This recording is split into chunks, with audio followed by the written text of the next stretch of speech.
Comme je le disais à l'instant, parce que j'ai fait un faux départ, j'ai oublié de cliquer sur enregistrer. Et revoilà ce soir pour cette émission du jour, cette émission hebdomadaire, Entre Pipelettes, au sujet des émotions et des sentiments. Et je disais, j'espère que vous êtes bavard ce soir, que vous avez envie de parler, d'échanger, de déposer, de poser des questions, de partager, de débattre de tout ça, de vos expériences.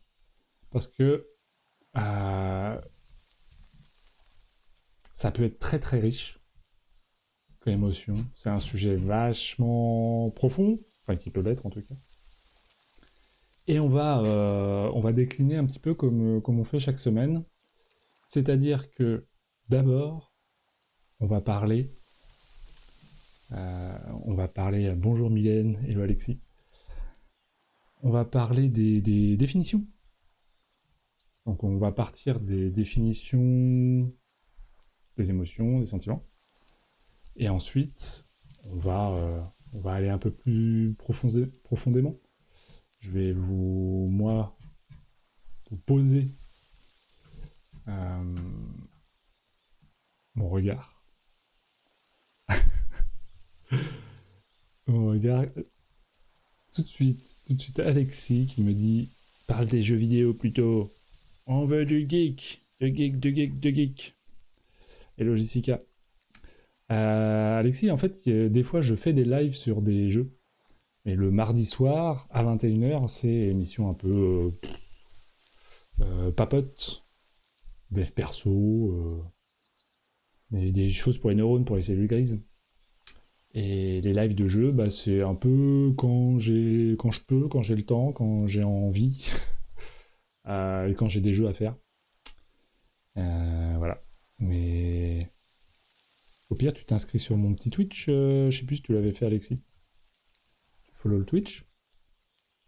Et comme ça, tu auras les alertes quand je lance des streams sur les jeux. Hello Jessica, comment ça va? Du coup, pour reposer les choses, sachez que vous pouvez me voir ou sur Facebook, Twitch ou Instagram. Instagram étant en mode portrait, donc vous ne voyez pas, j'allais dire, le décor, vous voyez juste ma tête en gros plan. Si j'affiche des choses, vous ne voyez pas non plus. Il y a le chat également commun à Facebook et Twitch qui est affiché sur le 16 neuvième, que vous ne pouvez pas voir sur Instagram.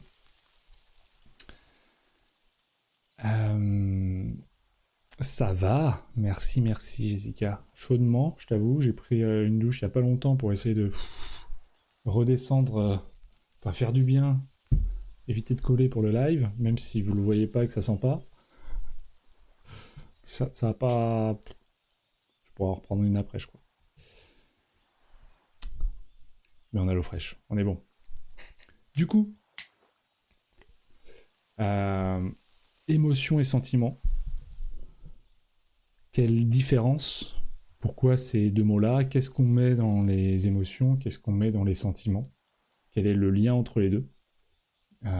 Et on va commencer d'abord par leur définition. Alors, j'ai pris deux définitions pour les émotions. Parce que j'aime bien parfois avoir un peu deux regards et parfois des mots ou des termes qui sont plus intéressants d'un côté que de l'autre ou mettre face à face. Déjà, la première chose, c'est que ça vient du mot émouvoir, émotion, d'après l'ancien français motion, qui veut dire mouvement. Et là, direct, bim bam boum, on met les pieds dans le plat. Parce que quand on parle d'émotions, de se laisser traverser par les émotions, de les laisser couler, de les vivre, etc., bref, c'est pas pour rien. Et il y a un vrai sens étymologique à ça. Et s'il a été créé, défini comme ça, et pris de ce mot-là, c'est pas pour rien. Pensez-y quand on en parlera après.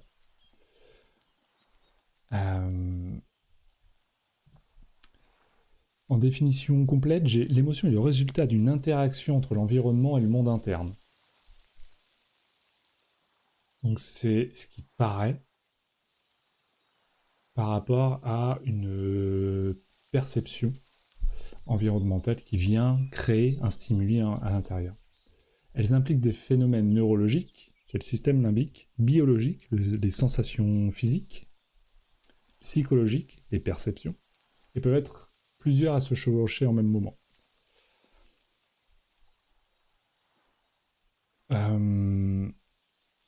Quand on cherche à savoir quelles sont les émotions, la liste des émotions,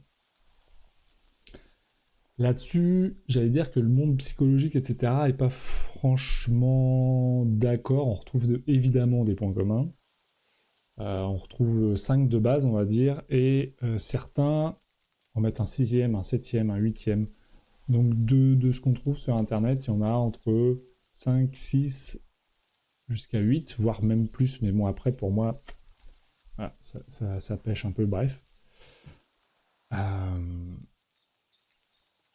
Et dans ces émotions, on retrouve la joie, la surprise, la peur, la colère, le dégoût, la tristesse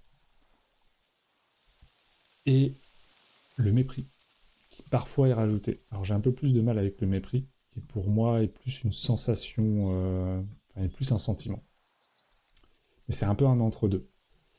C'est pour ça que c'est pas... c'est un peu particulier. Hello Wolfo, monsieur. Comment qu'il va? L'autre définition d'émotion, les émotions sont généralement des réactions à court terme qui surgissent en réponse à des stimuli ou des pensées spécifiques. Elles sont souvent accompagnées de changements physiologiques notables, comme une augmentation du rythme cardiaque ou de la transpiration. Par exemple, la peur est en réponse à un danger imminent. En fait, il y a un stimuli qui vient créer directement des réactions, qu'elles soient psychologiques, corporelles. D'ailleurs, je vais allumer la lumière.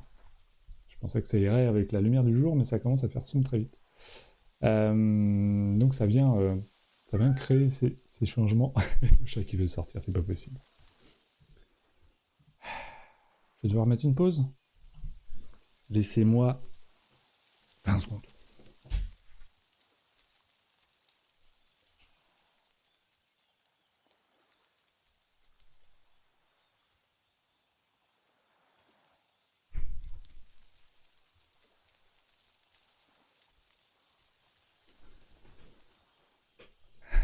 Ceux qui ont un chat le savent. On ne refuse pas à un chat. Hello Amélie, comment ça va? Beau ces petits cœurs violets, dis-moi. Comment vas-tu ce soir? Prête à parler émotions et sentiments? Je sens que tu as des choses à dire, toi. Oh oui.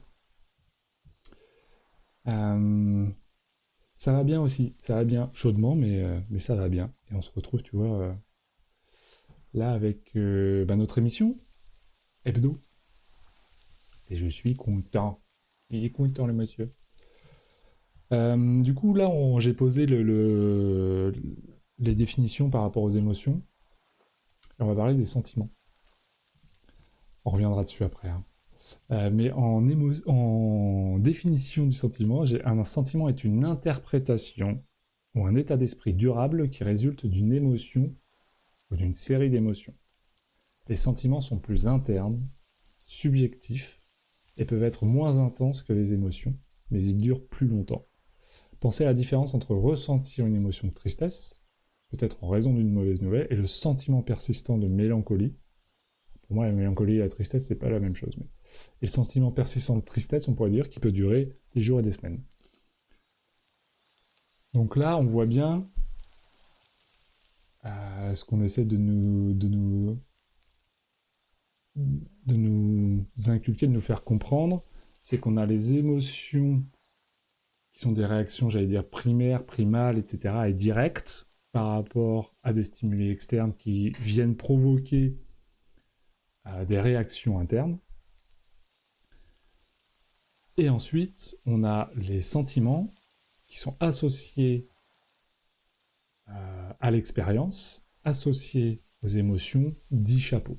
C'est-à-dire que quand on est pour moi, par exemple, quand on est en colère, quand on est triste, derrière, il y a une série de sentiments qui se rattachent à cette émotion et à cette expérience. Hello Jenny. Ah bon, c'est le sujet, je vais rester là alors. Eh bien, prends place, prépare-toi ta petite verveine, ta petite boisson fraîche. On assoit son popotin et on écoute sagement. Non, je déconne. On écoute certes, mais on écrit, on débat, on parle, on dit on n'est pas content. Dans le but de ces émissions, je le rappelle, c'est de rendre la chose dynamique, d'un échange. Le but, moi, c'est d'échanger avec vous. C'est que ce que je vous apporte vous fasse avancer d'une quelque manière que ce soit, et vice-versa.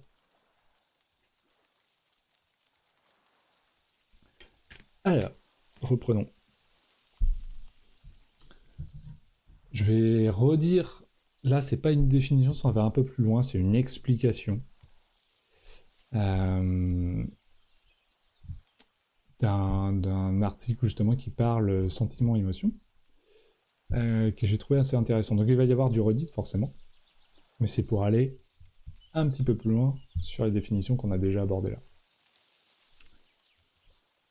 L'émotion génère d'abord une réaction interne, un ressenti, une sensation, une impression suite à un événement, une situation ou une pensée. Quand on dit que c'est quelque chose d'extérieur qui crée une émotion, ça peut être aussi quelque chose d'interne, une expérience interne qui crée une émotion. Donc généralement, c'est plutôt des stimuli environnementaux et externes, mais ça peut être aussi de l'interne. Pour moi, on en reparlera un petit peu plus loin, mais les expériences des dépressions chroniques, il y a cette boucle-là, ce système-là, qui est derrière. Elle intervient généralement de manière brutale pour s'estomper rapidement. C'est ce qu'on disait tout à l'heure, c'est quelque chose dans un laps de temps qui est assez court. Mais elle peut aussi être plus durable, complexe ou répétée. Tout ce qu'on dit là, c'est des généralités. Qui dit généralité dit qu'il y a des cas particuliers. Donc vous n'allez pas me sauter à la gorge si vous me dites oui, mais moi, il y a des émotions que je vis plus que l'espace d'un instant. Oui, ça peut. Ça peut. Étymologiquement, le mot émotion du verbe émouvoir vient du mot latin emovere, je ne sais pas pourquoi je le dis en italien, dont le E est une variante de ex qui veut dire hors de et de movere qui veut dire mouvement. Ça, on l'a vu tout à l'heure.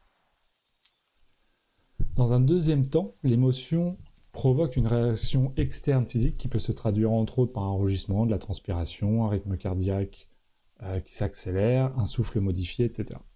Les émotions peuvent se déclencher dès les premiers instants de la vie.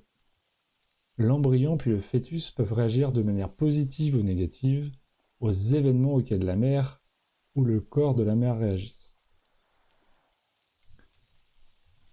On ne va pas parler du transgénérationnel et compagnie, mais il y a plein d'études et de choses qui montrent que ce que vit la mère, l'embryon et l'enfant le vit également. Si la mère subit du stress chronique, pour quelque raison que ce soit, j'allais dire fatalement, l'enfant va recevoir une partie de ces stimuli. Donc vivre la même chose. Les sensations que la mère éprouve sur sa peau, les sons, le toucher, le goût, l'odorat, la vue, les 5 sens donc, et leur synergie ont une action sur les fonctions émotionnelles de l'enfant. Les tissus et les organes du corps humain, de l'appareil digestif à l'appareil respiratoire en passant par l'appareil génital et endocrinien, mais aussi le squelette, les muscles, le sang, les reins, tous les organes. Toutes les sensations primaires qui sont absorbés par l'organisme forgent, au fil du temps, notre manière de réagir aux stimuli externes et feront que l'on est surpris, joyeux, dégoûté, apeuré ou triste à tel ou tel événement dans notre vie d'enfant puis d'adulte.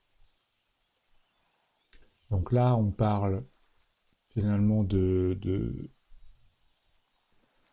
y a plusieurs choses, mais il y a les biais cognitifs, il y a en fait nos associations, nos croyances. Ce qu'on a vécu est associé, qui crée des réseaux neurologiques, qui crée des raccourcis de réaction face à certaines choses qui sont semblables, pas identiques. Les phobies, par exemple, ça peut être rentré là-dedans.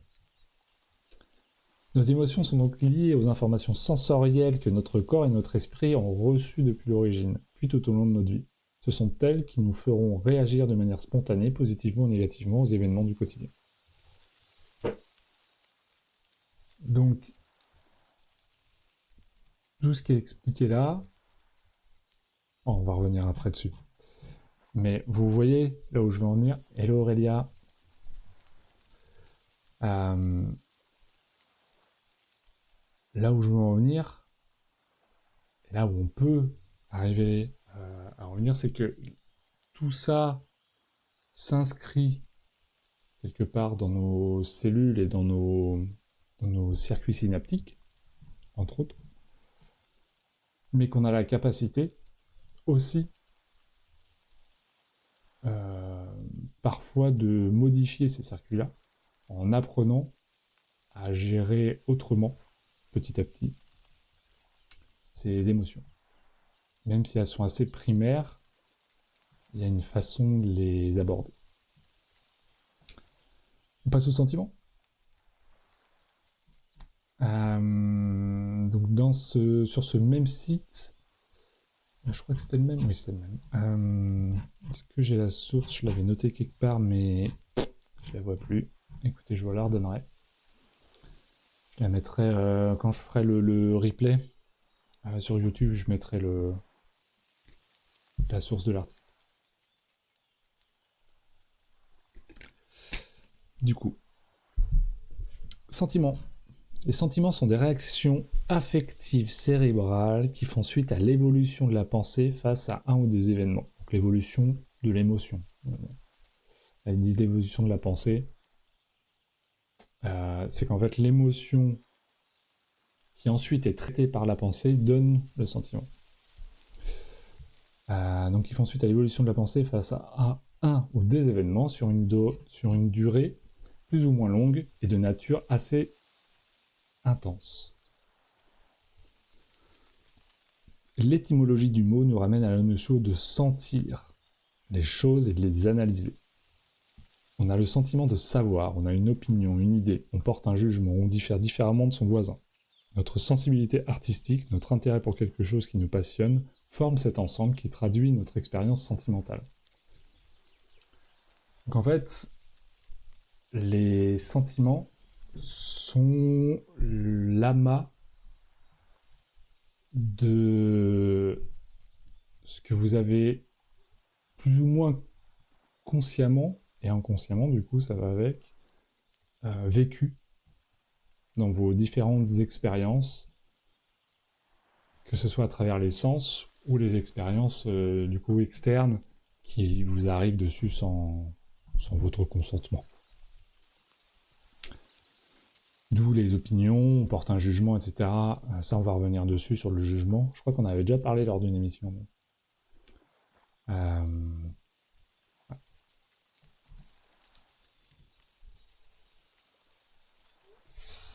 va revenir direct dessus.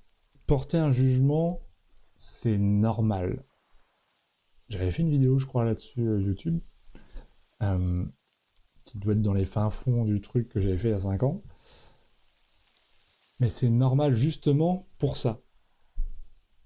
Parce qu'en fait, le jugement, il est de nature par rapport, en fait, votre esprit analytique et votre ressenti. Donc sentir, on dit bien sentir les choses, il y a les 5 sens primaires, mais il y a aussi l'intuition. On parlait de l'intuition, on peut sentir les choses par d'autres canaux. Donc expérience plus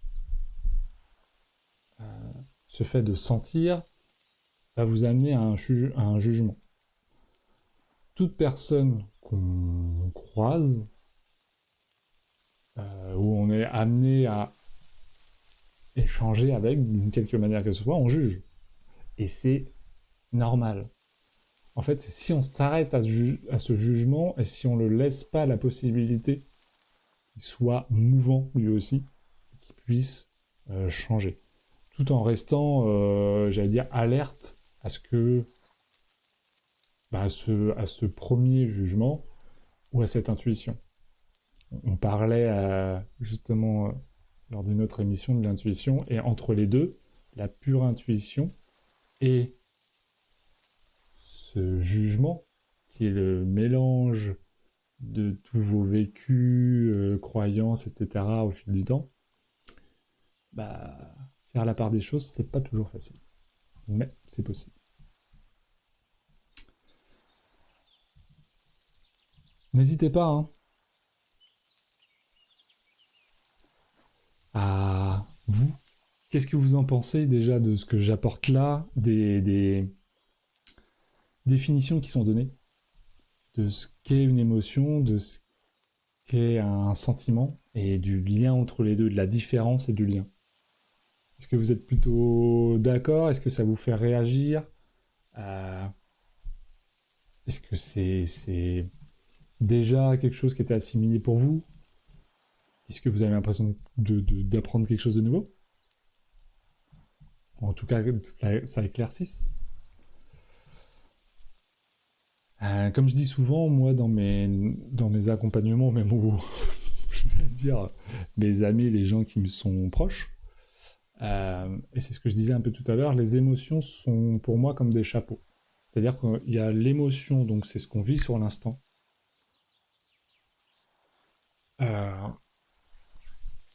Et ce qui est créé, enfin ce qui crée les mouvements dans le corps, les stimuli, enfin voilà, ce qui vient modifier physiquement ou physiologiquement à l'intérieur et extérieur de nous. Et en dessous, donc par exemple la colère, en fait c'est pourquoi cette colère? Quels sont les sentiments qui créent cette colère? Ou qui font suite à cette colère?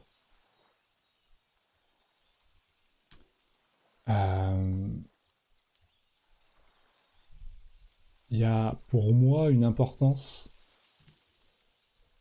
dans l'analyse de justement ces sentiments, ce qui se passe en nous, sensation de tourner en rond, de se laisser submerger, ces personnes qui se sentent submergées à chaque fois qu'ils vivent quelque chose qui semble, enfin qui est intense.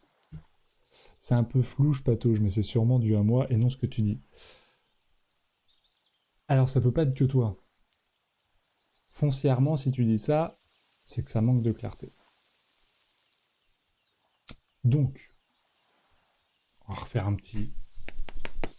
tout petit laïus. L'émission, on parle de qu'est-ce qu'une émotion, qu'est-ce que sont les émotions et qu'est-ce que sont les sentiments. Quelles sont les différences entre ces deux mots? Quel est le lien que l'on peut faire? Quels sont les liens que l'on peut faire entre ces deux mots? Et comment ça se passe en nous quand on vit tout ça? Et ensuite, qu'est-ce qui en découle et comment on peut avancer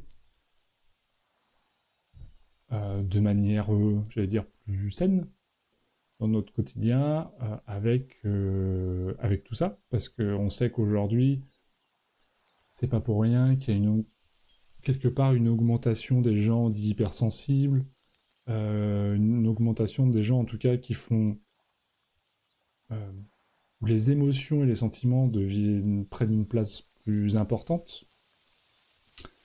Et ça me semblait super intéressant d'aborder ce sujet-là. Pour essayer de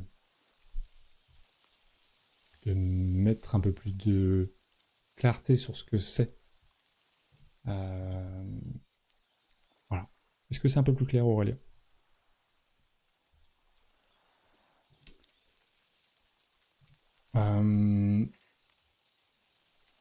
Ce que j'entends souvent en fait dans ce que vivent les gens à travers les émotions et sentiments, c'est que c'est le bordel et en fait ils savent pas quoi en faire. C'est violent, c'est intense, ça tourne en rond, ça submerge, ça fatigue, ça voilà. Et quand c'est pas vraiment ce que c'est et de quoi on parle, bah on patauge, pour utiliser ton mot. Et, et le but un peu là de notre discussion, euh, c'est d'avoir un peu plus de clarté sur tout ce que c'est, tout ça. Et du coup, dans sa vie de tous les jours, bah, prendre un peu ce qu'on se dit ce soir pour que ça soit plus fluide euh, et un peu plus facile à supporter, à comprendre, à se comprendre, comprendre l'autre. Enfin bref, dans nos relations à nous-mêmes et aux autres.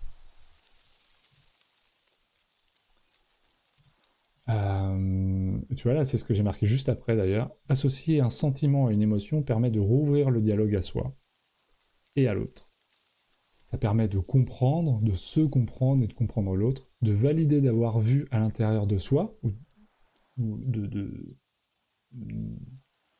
comprendre ce que peut nous apporter l'autre, pour laisser le mouvement s'opérer. Le truc, c'est que quand on a du mal à mettre des mots au-delà de l'émotion, parce que souvent ça en reste là, c'est j'ai peur, ça me met en colère, ça me rend triste, ça m'énerve, voilà. Et on reste avec ça. Ce qui en soi n'est pas très grave si c'est ponctuel et ça arrive qu'une fois. Mais quand ça vient s'immiscer chroniquement de manière quotidienne, répétée, et que ça vient de façon un peu délétère, euh, délier un peu les relations justement qu'on peut avoir à l'autre, qui nous empêchent d'avancer, nous et avec l'autre, euh, bah, c'est là où pour moi c'est important de comprendre que d'aller chercher quel sentiment se joue derrière l'émotion, c'est déjà avancé. Et ça va faire ce lien va déjà permettre de faire redescendre la réaction trop intense d'une émotion. Parce que l'émotion en soi n'est pas un problème. On a le droit d'être en colère, on a le droit d'être triste, on a le droit d'être en joie, évidemment. Et c'est la vie. Euh, Mais le trop, la réaction qui sont trop ou trop longues, ou là où on peut faire quelque chose euh, en soi et avec l'autre.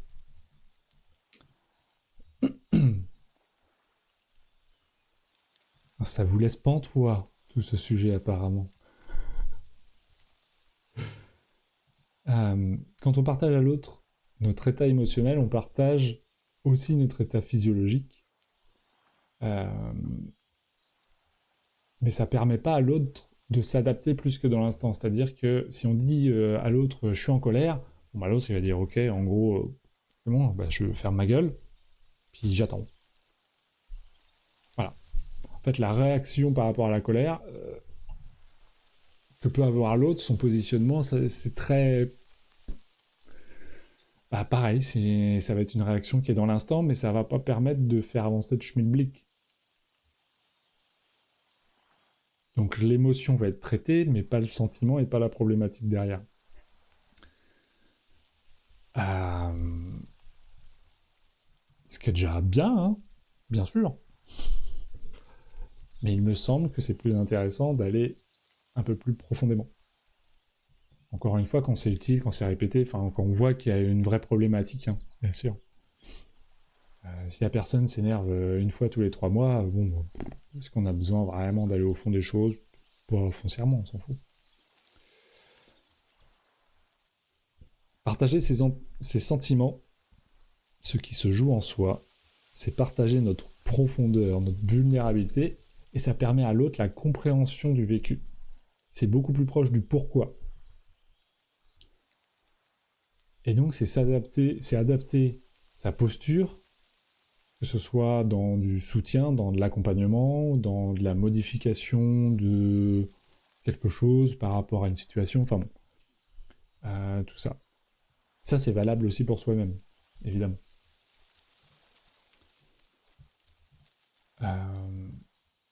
C'est ce qui permet aussi, je pense, à l'autre d'être plus empathique. Quelqu'un qui va partager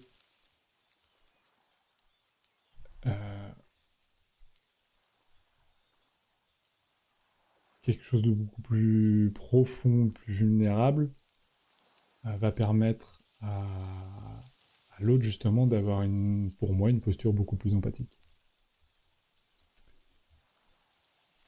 Donc en fait, quand vous êtes avec quelqu'un qui vit des émotions intenses, je pense que ça peut être super intéressant en choisissant plus ou moins le moment quand même. Tout dépend si c'est d'abord l'émotion qui doit être vécue, il faut la laisser. Sur le moment, s'il y a besoin que cette émotion soit vraiment vécue, traversée, voilà. On peut être juste là en soutien. Et on a le droit aussi, après, d'ouvrir le dialogue sentimental sur ce qui se joue. Parce que mettre des mots, encore une fois, mettre des mots sur ce qu'on vit, c'est se comprendre soi-même. Et vous le voyez bien, quand on comprend l'autre déjà, ah putain, j'ai compris ce qu'il a dit. Donc quand on se comprend soi-même, c'est exactement pareil. Quand on vit quelque chose, justement ces émotions, qu'on prend la liste des sentiments, et que nos yeux passent sur le sentiment qui est associé à l'émotion, et on fait waouh, ah mais c'est ça que je vis en fait. Ok. Ça, je vous assure qu'il y a quelque chose de très satisfaisant hein, là-dedans.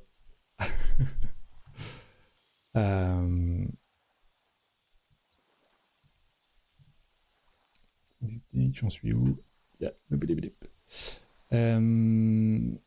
Savoir communiquer en parlant est bien plus important que de savoir comprendre l'autre sans parler. Deviner avant même que.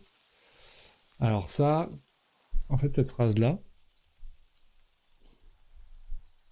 je l'ai écrite parce que quand j'ai préparé mon live, j'ai aussi pensé à ces cas où on voudrait que l'autre nous comprenne, parfois en avance, comprenne ce qu'on vit, comprenne, et c'est évident, comprenne, voilà. On est tous différents dans notre chemin de vie, justement dans ce qu'on a vécu et dans ce qu'on a vécu émotionnellement et sentimentalement. J'en reviens à ce qu'on disait tout à l'heure. Hein. On a le sentiment de savoir, on a une opinion, une idée, on porte un jugement, on pense différemment de son voisin. Notre sensibilité artistique et notre intérêt pour quelque chose qui nous passionne est différent chez tout le monde. Et tout ça, ça forme un ensemble qui traduit notre expérience sentimentale de la vie. Et donc foncièrement, elle est différente pour chacun par rapport à une situation. Il y a un exemple tout con que j'aime bien donner pour comprendre un peu cette différence. 2 personnes qui vont voir par exemple un concert, elles vont voir le même concert mais elles vont pas vivre la même chose. Donc là c'est exactement pareil. Et parfois on a un peu cette félicité, cette simplicité, ce truc un peu évident de comprendre ce qui se passe chez l'autre et on s'adapte automatiquement, il y a une posture un peu magique comme ça. Et c'est génial de vivre ça. Par contre, je pense que c'est bien plus important de savoir communiquer justement plus profondément, de poser des mots, les sentiments sur nos émotions, etc. Parce que le jour où il y a quelque chose de plus profond, de plus intense, un choc, etc., bon, au moins on a les clés.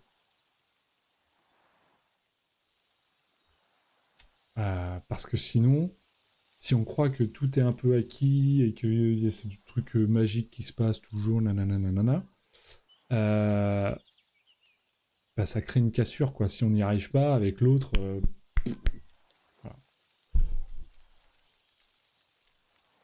Bon, j'espère que vous entendez pas mon chat miauler dehors. A priori, il veut rentrer. Bah, il va attendre un petit peu, c'est pas grave. Il va profiter de la fraîcheur. Alors, Aurélia, qui écrit comment tu t'y prends, toi, pour te faire un débrief de tes émotions et sentiments, si c'est ok pour toi. Bah, bien sûr. Marc, hello Marco, il a chaud le mec. Bah ouais, je crois comme tout le monde, hein, que tout le monde qu'il a pas la clim, que tout le monde il a chaud, hein. Ah, dommage que j'étais pas là quand Blums est passé, je l'aurais ban direct. T'es modérateur toi? Je me rappelle même plus. Ouais, peut-être. Je t'avais mis modérateur il y a longtemps, c'est possible. Mais on fait pas ça. On fait pas ça, Marc. On banne pas ses amis pour un oui ou pour un non. Du coup,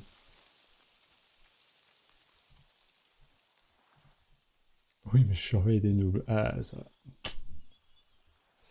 Alors, euh, pour aller un peu plus loin, par rapport à ce que j'ai dit juste avant, je vois le chat qui miaule à ma fenêtre comme un dingus. Euh, J'avais marqué aussi, aujourd'hui, par rapport à ce qu'ont pu vivre nos anciens, euh, on a en tout cas cette impression que, effectivement, les sentiments avaient beaucoup moins d'importance au sein d'une relation, et qu'il y avait quelque chose de plus... bah, de toute façon, on fait le rond, on y va, on fait ce qu'il faut par volonté, par choix, plus que par ce qui se passe, par ce qui se passe intérieurement.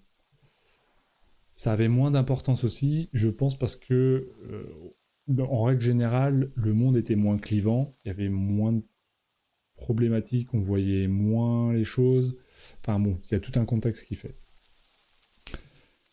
Euh, Jennifer qui dit je crois que tu ne prends pas en compte les sentiments et émotions d'Oreo. Je ferai mon maximum. Mais j'entends ces cris de fin du monde et, et alarmants, hein, que je pense voilà, que c'est la fin. C'est la fin des croquettes. C'est la fin des haricots. Euh, mais c'est bien, ça va lui faire travailler un peu son instinct de survie là. Je pense que là, passer encore 20 minutes dans le jardin, ça va le forger. C'est surtout, je l'ai fait sortir il y a 15 minutes et je me suis déjà absenté pendant le live pour le faire sortir. Alors, hein? Non mais oh. Euh, Alors Marc, tu dis, t'as pas vu, t'as pas vu que sur la chaîne de Striker, il organise un show match avec les anciens Top FR, c'est marrant. Alors là, c'est pas le sujet du soir, Marco, mais non, j'ai pas vu. J'irai voir ça. J'irai voir ça. Ouais, montre-lui qui c'est le papa. Bah, c'est mon coloc. Moi, je me suis jamais considéré vraiment comme son papa ou son propriétaire. J'aime pas ce lien qu'on met avec les animaux. Je considère c'est un commun accord, qu'on vit ensemble et que si un jour, en fait, il a envie de vivre avec quelqu'un d'autre, il va vivre avec quelqu'un d'autre, hein. Donc ouais, c'est mon colocataire, mais des fois, il me fait chier. Alors, donc, je reviens par rapport à nos anciens, qui avaient une manière autre d'aborder les relations et la vie, et qu'aujourd'hui, on met beaucoup plus d'importance à ce qu'on vit émotionnellement et sentimentalement. nous-mêmes et avec l'autre. Donc j'avais noté aujourd'hui le fait d'avoir beaucoup plus d'importance dans le sens de la vie, du vécu de ses émotions, de la compréhension de soi, de sa place, et que l'autre est un miroir de soi. Faut pas l'oublier, il semble que l'on a besoin d'avoir une personne capable de cette ouverture, capable de communiquer.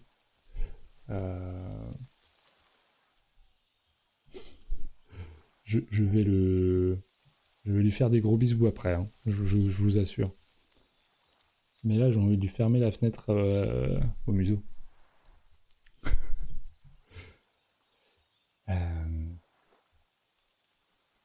Donc, pour revenir à la question d'Aurélia, tout à l'heure, qui disait « Comment tu t'y prends toi pour te faire un débrief de tes émotions et sentiments ?» Alors déjà, les émotions,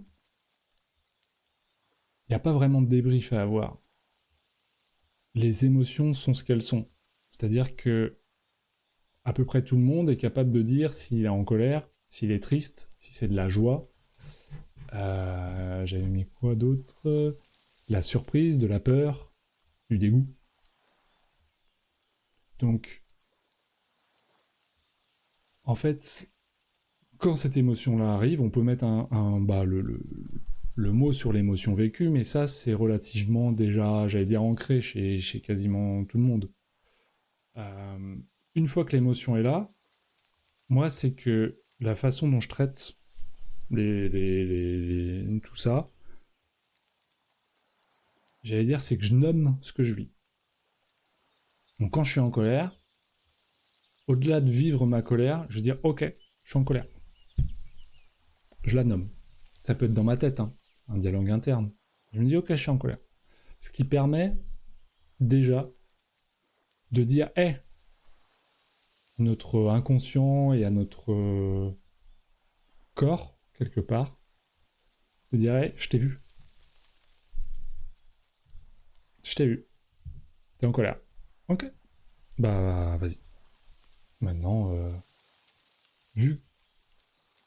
Enfin, déjà, le fait de voir son émotion permet justement, pour moi, le fait que ce soit beaucoup plus en mouvement et de laisser l'émotion nous traverser. Je le rappelle, émotion, étymologie, de l'ancien français motion ou émové, je crois, il disait, movere, pardon, qui signifie mouvement.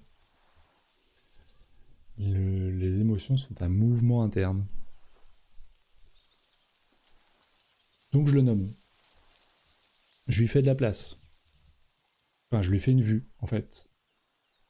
C'est comme, j'allais dire, un enfant qui pleure, bah tu peux l'entendre pleurer. Mais si tu lui dis pas, si t'es pas juste à côté et dire, ok, tu pleures. Juste de dire ça, déjà, des fois, ça permet à l'enfant de se sentir considéré. Et de faire redescendre un peu l'émotion. Hello Admira, comment vas-tu? Tu me regardes de l'autre bout du monde?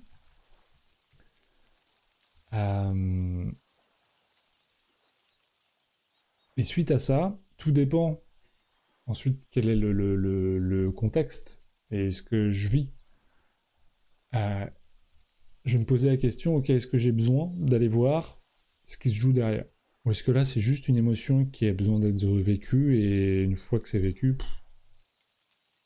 voilà. Par exemple, j'en sais rien, quelque chose qui te fait peur, comme dans un film que tu vas regarder, tu vas avoir cette sensation de surprise et de peur, tu vas avoir... Ah putain. Ouh, ça décoiffe. T'as pas besoin d'aller voir les sentiments, d'aller associer les sentiments qui sont derrière l'émotion. T'as vécu ton émotion de peur et de surprise, tu vois. Hello Elise, hello sister, bande Azazel. Juste un bisou en passant. Pas bisou, ma sœur. Et à demain. C'est demain. Et à demain. Je vais manger avec ma sœur demain soir.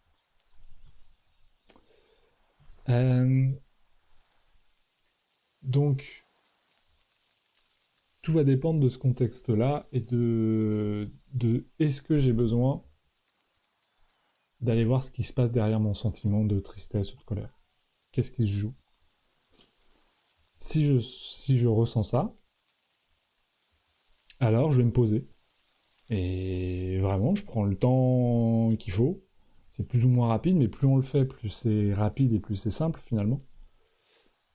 Je vais vous montrer un truc. Hop. J'ai mon petit livret. Ah bah je suis pile dessus. Parfait. Un petit livret de travail. Ouh. Oh là là. Wesh. On a. Est-ce qu'on va voir. Hop, hop, hop, hop, hop. Les sentiments positifs. Et derrière, on a les sentiments liés à des jugements. Rejet, abandon, tout ça, tout ça. Et sentiments. Allez, caméra. On va y arriver. Allez, caméra. Bon, sentiments négatifs, quoi. Et il y en a une chier. Il y en a beaucoup.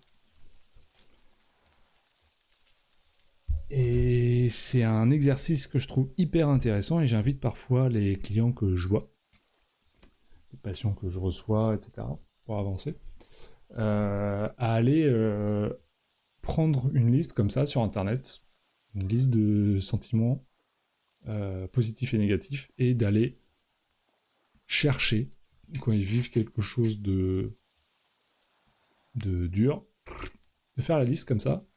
Et quand tu fais la liste et que tu tombes sur le mot qui correspond, en général, ton inconscient, il va s'arrêter dessus. Tu vas faire ah, ah ouais, ok, ça ouais, ça je le vis. Puis ça aussi, puis ça aussi. Et après, t'as une espèce de hiérarchie qui va se faire. En fait, c'est plus ça que ça. Et en fait, il va y avoir un espèce de démêlage, comme ça, et un travail plus ou moins mental, cérébral, qui va s'opérer. Et quand tu fais cette opération-là, bah, tu démêles. C'est pas pour rien que j'utilise ce mot quelque part. Il y a vraiment un truc. Ok. Ça veut pas dire que tu ne vivras plus d'émotions négatives. Non. T'en vivras toute ta vie. Et ouais, je suis désolé de vous le dire ça. Comme le positif d'ailleurs, t'en vivras toute ta vie aussi. Mais après, c'est quelle est l'intensité, la durée, euh, et tout ça où tu vas pouvoir... Oui, il m'énerve. Où tu vas... tu vas pouvoir faire redescendre ça, et encore une fois, avoir un autre dialogue avec toi-même et avec l'autre. Est-ce que j'ai répondu à ta question, Elia? On s'approche, je vois 22h moins 10. Je vais refaire un tout petit laïus. Machine arrière. Retour vers le futur. Non. On va revenir un tout petit peu sur ce que j'ai dit, un peu sur le déroulé de l'émission. S'il y a d'autres questions qui viennent, je les prendrai, ou des partages, ou des choses comme ça. Je sais pas comment vous vous sentez là. Quelles sont les émotions du moment, là, au présent, tout de suite, maintenant. Quelles sont les dernières émotions intenses que vous ayez vécues? Et quelles émotions vous metteriez derrière? Avec excellence, merci à toi. Ouh, c'est un beau message, Aurélien. Ben, je t'en prie. Je t'en prie, je t'en prie. C'est ma façon de voir les choses. Et finalement, d'accompagner les gens, ça ne veut pas dire que c'est une vérité absolue et que c'est la solution, etc. Mais pour moi, c'est un moyen de vivre plus sereinement avec soi-même, plus en harmonie avec soi-même. Et si on est plus serein, plus harmonieux avec soi-même et avec l'autre aussi, du coup, on est mieux avec son corps, on est mieux physiologiquement, puisqu'on l'a vu que les émotions et sentiments ont créé des réactions physiologiques. Quand elles sont ponctuelles et sur le moment de l'émotion, tant qu'elles ne durent pas, c'est pas grave. Alors, en fait, c'est quand elles sont répétées, qu'elles durent, qu'elles reviennent, et qu'en fait, on les entretient. Et du coup, ça recrée tout le temps des stimuli à l'intérieur de nous, tout le temps des réactions physiologiques, tout le temps, enfin bref, etc. Et ça dérègle complètement notre système limbique, nerveux, machin, ça peut créer des maladies. Donc c'est vraiment un chemin d'un mieux-être, j'allais dire mental, mais de corps aussi, corps et esprit. On dit sain de corps et esprit, c'est pas pour rien.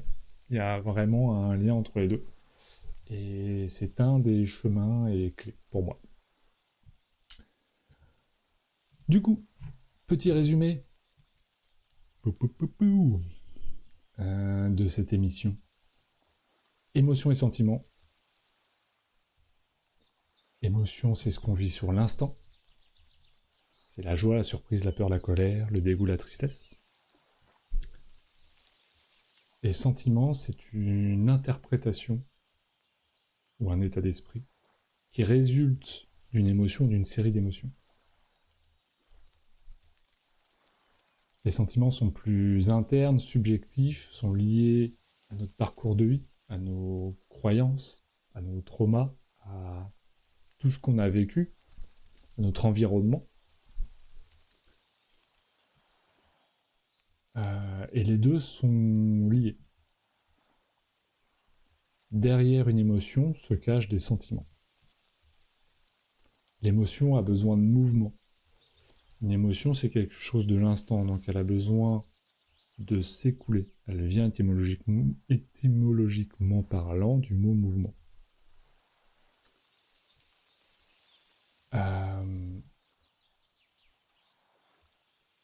Donc je parlais aussi de l'importance de l'analyse et de faire les liens pour être plus en paix avec soi-même, plus en compréhension de ce qu'on vit, mais aussi pour rouvrir le dialogue à soi et donc permettre aussi le dialogue à l'autre. Son empathie, leur empathie, notre empathie.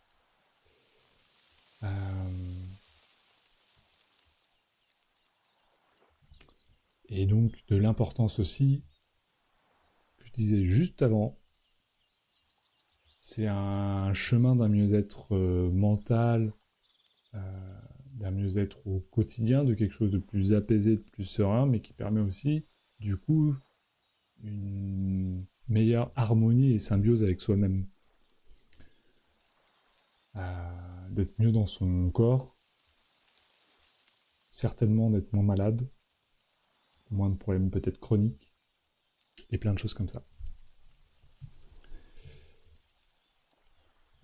Ce complément de ce que tu dis est vraiment intéressant. Merci. Je reçois de la joie, c'est un plaisir.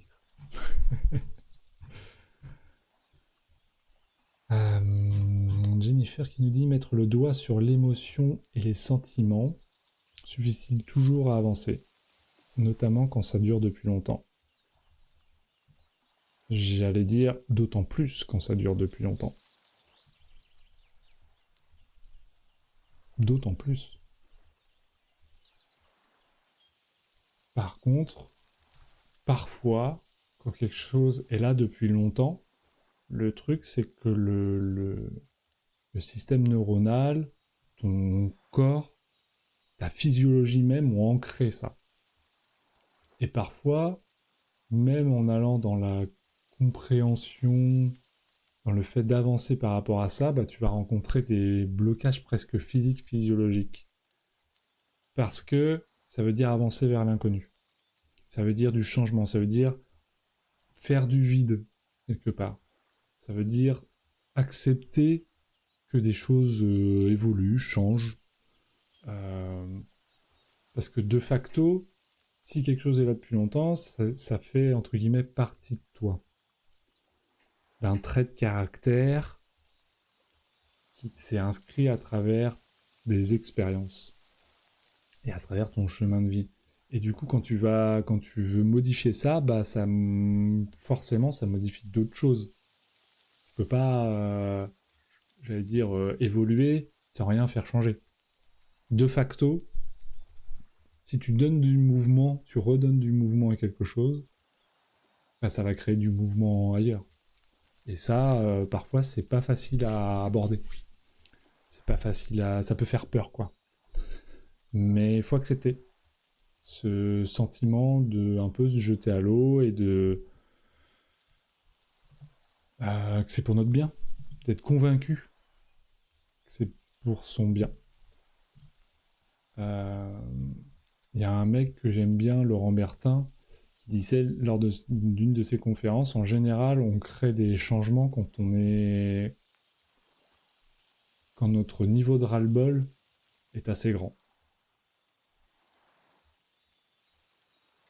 Quand on arrive à un point de rupture presque, ou parfois on arrive au point de rupture, ça peut être ça aussi, bah c'est là en fait on va dire c'est bon, ras-le-bol. Là ça change. Il y a un switch qui se fait. Et du coup là on se laisse plus le choix. Mais ça on peut le créer avant. On peut se le créer un peu avant. Voilà. Et que ce soit un peu plus doux, finalement. Donc pour revenir à ta question, est-ce que ça suffit pour avancer? Bah, pas forcément, mais ça te fera avancer. Dans tous les cas. Ça fera quelque chose. Voilà. Ça fera quelque chose. Parfois, ça veut dire, comme j'ai dit, traverser des choses aussi qui sont pas forcément cool. Parfois, traverser de l'honnêteté envers soi-même, c'est de se dire...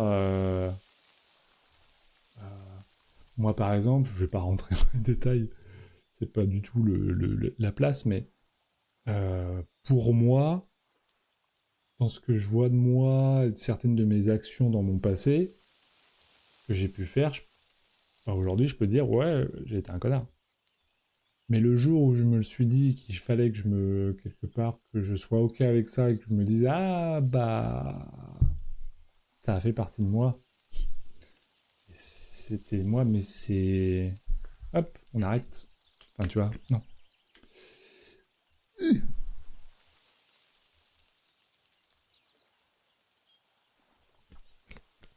Pas facile. Et il y a d'autres choses qui sont beaucoup plus jouissives. Parfois, c'est de se dire, waouh, putain, c'est ça en fait. Excusez-moi pour les grossièretés, mais des fois, quand il y a des trucs qui se débloquent, c'est vraiment ça. On a vraiment le... Wow. Qu'on arrive à mettre le mot ou quelque chose, sentiment ou sur ce qu'on vit. Il peut y avoir aussi cet effet presque euphorisant, quoi. Parce qu'il y a de la satisfaction aussi.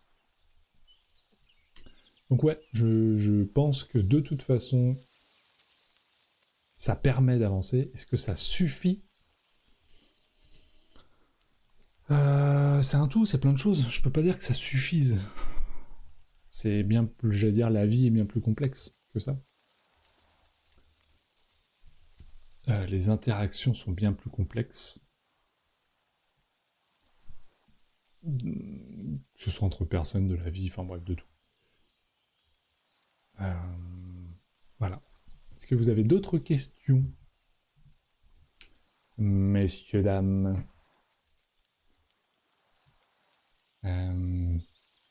Avant que possiblement nous clôturions ce petit live. Ça m'a fait grand bien de parler de tout ça. Ah bah Mélissa. Ah Mélissa, qui rejoint la vidéo à 22h. Alors que bah, c'est la fin à 22h. Comment qu'on fait là? Ah, bonjour à toi. Ah, j'ai fait un résumé en plus de tout ce qu'on s'est dit là ce soir il y a 5-10 minutes. Et le replay sera dispo sur YouTube. Pour j'allais dire réétudier. Après, vous pouvez aller sur Google par rapport à tout ce qu'on s'est dit aussi. Hein. Si vous voulez revoir cette émission, donc, encore une fois, qui parle d'émotions et de sentiments. Aurélia qui nous dit « Nommer une émotion peut permettre aussi de comprendre de quoi nous pouvons avoir besoin. » Oui, ça ouvre ça. En fait, c'est pas la fin du voyage de mettre des sentiments sur une émotion. Donc on a l'émotion. Donc si cette émotion, c'est quelque chose qui revient, enfin bref, qu'on a besoin de mettre des sentiments pour avancer, qu'on arrive à mettre des sentiments dessus, déjà pour se comprendre, pour mettre des mots, donc pour réouvrir le dialogue à soi. Et bien réouvrir le dialogue à soi, ça, c'est pas une fin en soi, tu vois, et t'as raison de le dire. Oui, derrière la réouverture du dialogue à soi et de compréhension, derrière, on va pouvoir se dire, ok, bah du coup, si j'ai ça comme sentiment derrière, ça peut être, tout dépend du contexte après, mais bah, qu'est-ce que je fais maintenant? Quelles sont les actions que je mets en place ou que je ne fais plus? Qu'est-ce que j'arrête? Qu'est-ce que je continue? Enfin, après c'est large derrière, mais t'as raison de dire que c'est pas une fin en soi. C'est une étape, c'est une marche. Tout à fait. Merci. Je trouve ça hyper intéressant de ne pas oublier ça. Donc ça peut répondre aussi un petit peu, tu vois, à la question de Jennifer, est-ce que ça suffit? Non. Et derrière, ça peut enclencher aussi d'autres choses.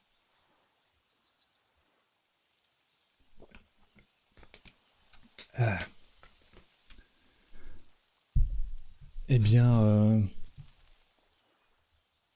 mesdames, messieurs, en ce 1er juillet, jour de canicule, cette année 2025, cette émission entre pipelettes, c'est dommage qu'elle ne soit pas arrivée avant, Mélissa, je sais comme tu aimes bien parler. N'hésite pas pour les prochains mardis. J'adore le but de ces émissions étant de dialoguer, partager, créer du dynamisme et du mouvement, tout comme les émotions. Merci d'avoir été là. Merci pour tous ceux qui sont passés, qui sont restés. On a eu Alex, Amélie, Aurélia, Marc. On a eu Jessica, Alexis, Mylène. On a eu Jennifer, Admira, Élise, Mélissa. Voilà. Merci à tous ceux qui ont parlé, qui ont dit coucou, qui ont communiqué. Et je vous dis émotionnellement, c'est chouette. Je suis en joie de vivre ces lives avec vous. Voilà. Et merci parce que sans vous, ça n'existerait sûrement pas.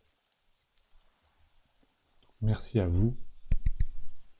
Et on se dit à mardi prochain, pour ceux qui voudront. Pour les autres, à plus tard, hasta la vista, ciao et muchacho. On se retrouve en enfer. Ouais, ça c'est pour le côté on fond tous. On n'est pas des sucres en hiver, on n'est pas des glaçons en été, ok? Je vous embrasse tous, merci les inspirants. Merci à tous. Passez une bonne soirée, bonne douche, bon repos, bon canapé, bon repas, bref, bonne suite. Et n'hésitez pas, si vous avez besoin de parler de sentiments, d'émotions, je suis là. N'oubliez pas, magnétiseur, masseur, sur Quéron, prendre rendez-vous si besoin, je suis là tout l'été. Et on se dit ciao, bye, prochaine émission mardi prochain. Ciao, ciao.